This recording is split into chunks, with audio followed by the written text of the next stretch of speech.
My name is Maryi Cadrazco. I have been teaching entrepreneurship for about 15 years. And I started in middle school projects about entrepreneurship in Colombia. And now I'm teaching in Universidad de La Salle in Bogotá.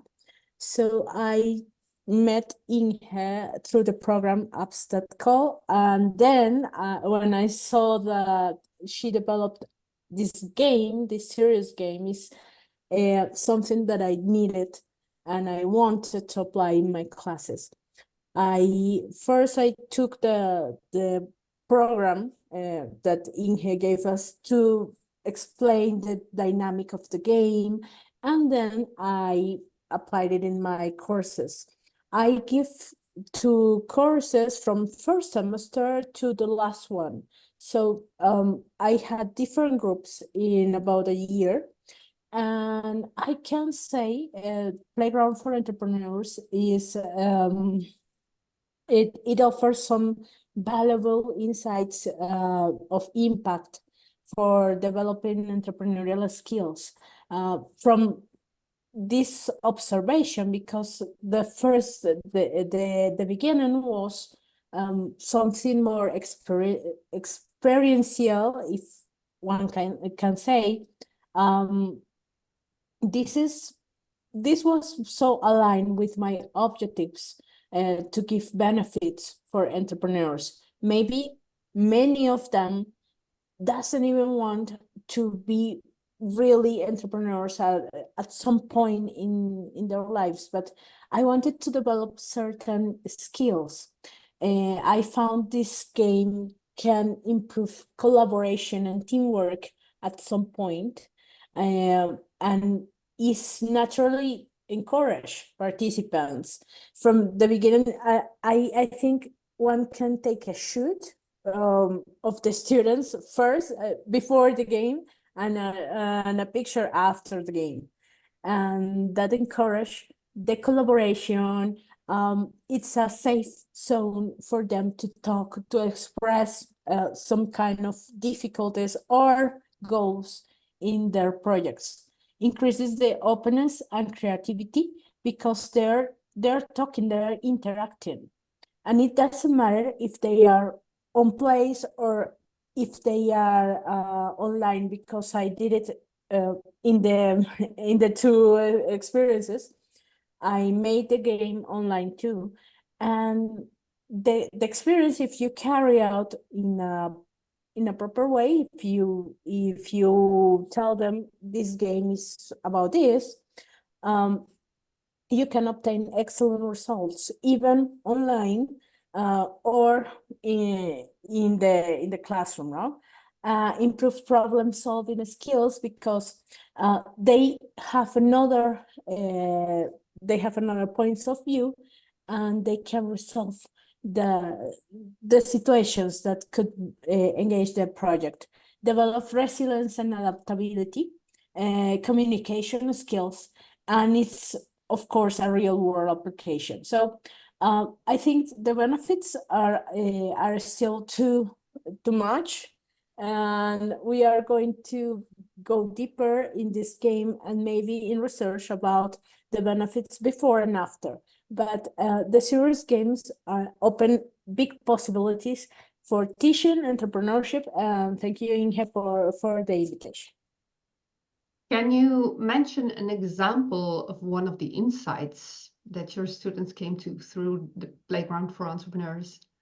Yes, well, my students were struggling with the value proposition, for instance. And there was a group that they thought they had a very small project. They want something big. They want something technological or something like that. But in Colombia, maybe it's not the first step. And the point is that always the Lean Startup and all this theory, when you see it, is go start with something small and let's prove it, let's test it, and let's improve all the time. But the things they see is, oh, I want to be the next Uber. I don't know. I want to be the next technological company. They had a very interesting food project, but they thought it was simple at some point. And the partners started to say, no, look, you can do this, colors in the different colors in the food, different, you can make a game for the food for kids. You can improve all this stuff about the value proposition. That is just one example of the many that I had in my classes.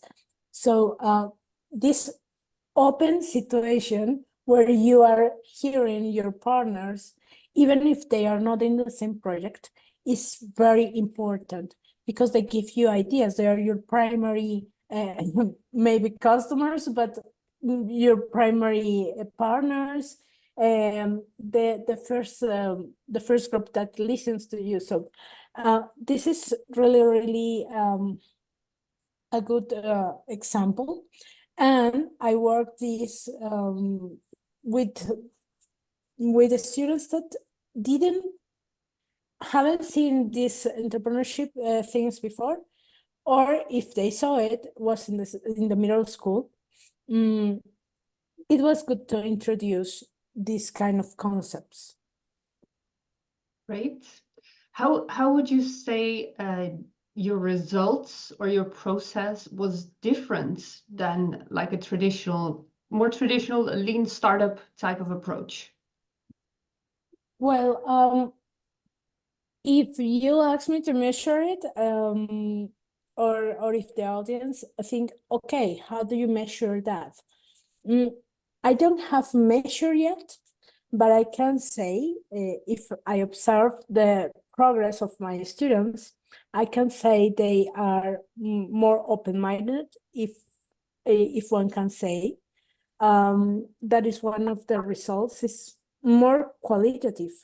I see them time after the course even, and they develop these skills. That is really important for me and for the entrepreneurial mindset. It's a skill that maybe you don't develop or you don't see it in sight, but it works for many other aspects in your life. So they are more open, they work in teams. It's not difficult for them to integrate different skills or knowledge. So I see that as a result right now. Maybe that will change, or maybe I will have the tools to measure it after that. But in the moment, is more qualitative.